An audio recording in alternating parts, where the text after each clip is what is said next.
When we charge a hate crime and we prove a hate crime, it enhances the penalty. It increases the penalty. So depending on the particular crime, it may increase the penalty by 30 days or 60 days or 90 days if it's a misdemeanor offense. For a felony offense, like when the man came behind a woman and tackled her and dragged her to the ground, it increased the number of years that that man went to prison.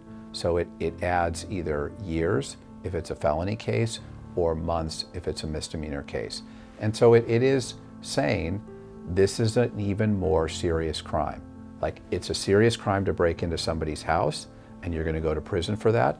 But if you do it because they were Asian and that's why you burglarized that person's house, you're going to go to prison for longer. And the other thing I should just add about hate crime prosecutions is when it comes to sentencing, there is something that is unique to hate crime cases.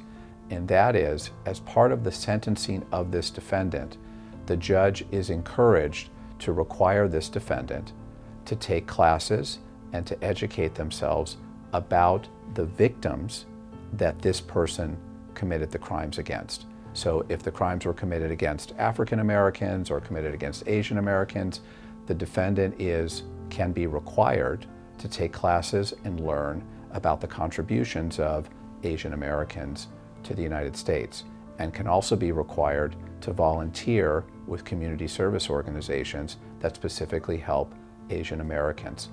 And the reason for this, the idea, is we're trying to change hearts and minds. So on the one hand, yes, the defendant that targets an Asian American, we're going to punish them very severely. At the same time, we want to help educate this person about who Asian Americans are, how they've contributed to our country, and in that way, hopefully, take the person who today targeted Asian Americans, maybe tomorrow or next year, if he sees someone targeting an Asian American, he will intervene and call the police and say this is the wrong thing to do. So we want to, on the one hand, hold this defendant accountable, but we also want to educate this person and have them change their views. So because ultimately we're all a lot safer if everyone understands that everyone should be treated equally and with respect, because we're all Americans.